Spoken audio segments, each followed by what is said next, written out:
জীবনে সফল হতে চান? জীবনে সফল হতে গেলে কিছু জিনিস ত্যাগ করতে হয়, কিছু জিনিস পূরণ করতে হয়।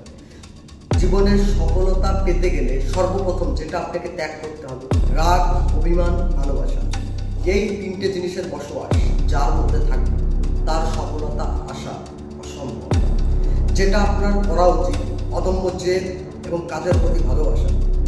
আমি একটা জিনিস বুঝি, যদি জীবনে সফল হতে চাও এতিম হয়ে যাবে। নিজের পরিবারকে ত্যাগ করো, 5 বছরের জন্য নিজের পরিবারকে ছেড়ে দাও, মায়া মমতা সব কিছু বর্জন করো। কেন কি? পরিবারের মায়া মোহ যত সময় পর্যন্ত তোমার কাছে থাকবে তত সময় তুমি তোমার কাজে ফোকাস দিতে পারবে না। জীবনে যদি সফল হতে হয় পরিবারের মায়া ত্যাগ করতে হবে, অনিবার্য এটা।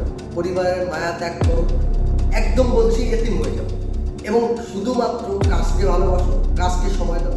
Only 5 years।